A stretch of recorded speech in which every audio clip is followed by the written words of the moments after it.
होली बसंत ऋतु में मनाया जाने वाला एक महत्वपूर्ण भारतीय और नेपाली लोगों का त्यौहार है। यह पर्व हिंदू पंचांग के अनुसार फाल्गुन मास की पूर्णिमा को मनाया जाता है। होली रंगों का तथा हंसी खुशी का त्यौहार है। यह भारत का एक प्रमुख और प्रसिद्ध त्यौहार है जो आज विश्वभर में मनाया जाने लगा है।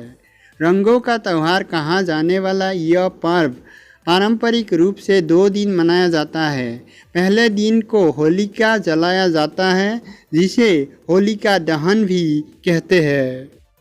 दूसरे दिन जिसे प्रमुखतः धुलेंडी व धुरुद्दी धुरखेल या धूलिबंधन इसके अन्य नाम हैं। लोग एक दूसरे पर रंग अबीर गुलाल इत्यादि फेंकते हैं। ढोल बजाकर होली के गीत गाए जाते हैं और घर घर जाकर लोगों को रंग लगाया जाता है।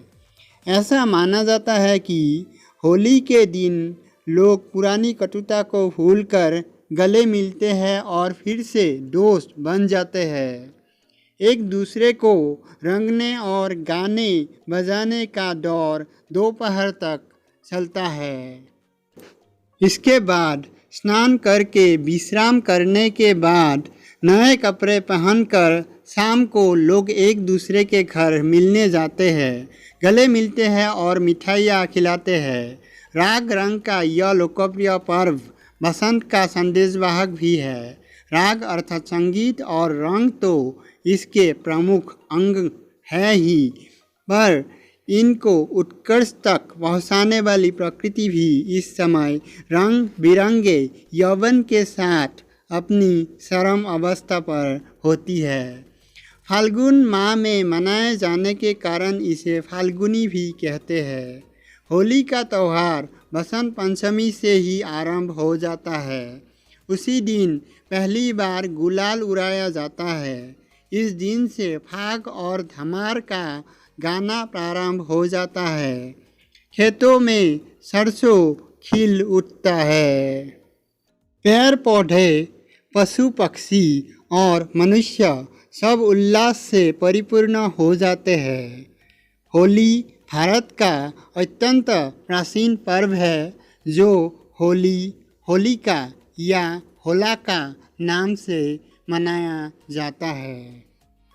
बसंत की ऋतु में हर्षोल्लास के साथ मनाए जाने के कारण इसे बसंतोत्सव और काम महोत्सव भी कहा गया है।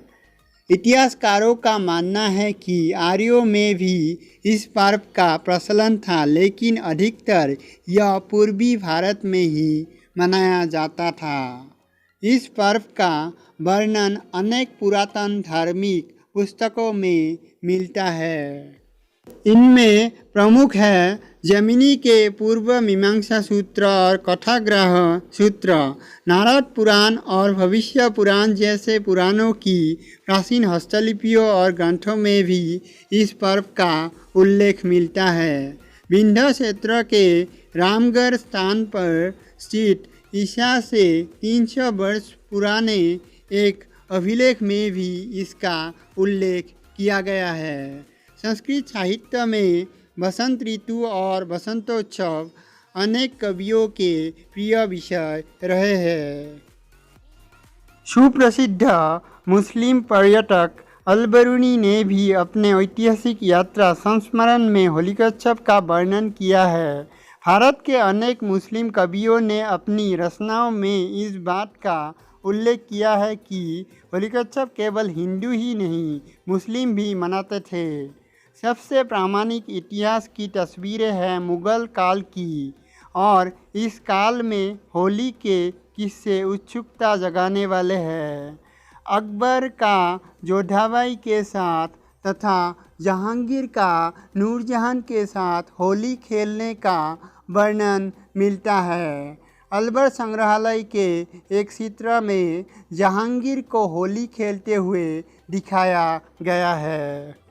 शाहजहां के समय तक होली खेलने का मुगलिया अंदाज ही बदल गया था। इतिहास में कारवा है कि शाहजहां के ज़माने में होली को ईद ए गुलाबी या आब ए पासी रंगों की बौछार कहा जाता था। अंतिम मुगल बादशाह बहादुर शाह जफर के बारे में प्रसिद्ध है कि होली पर उनके मंत्री उन्हें रंग लगाने जाया करते थे। मध्ययुगीन हिंदी साहित्य में दर्शित कृष्ण की लीलाओं में भी होली का विस्तृत वर्णन मिलता है। मध्यकालीन भारतीय मंदिरों के भित्ति चित्र और आकृतियों में होली के सजीव चित्र देखे जा सकते हैं। उदाहरण के लिए इसमें 13वीं शताब्दी की मेबर का एक कलाकृति में महाराणा को अपने दरबारियों के साथ चित्रित किया गया है। शासक कुछ लोगों को उपहार दे रहे हैं। नृत्यांगना नृत्य कर रही है और इस सब के मध्य रंग का एक कुंड रखा हुआ है। बूंदी से प्राप्त एक लघुचित्र में राजा को हाथीदांत के सिंहासन पर बैठा दिखाया गया है, जिसके गालों पर महिलाएं गुलाल मल रही है।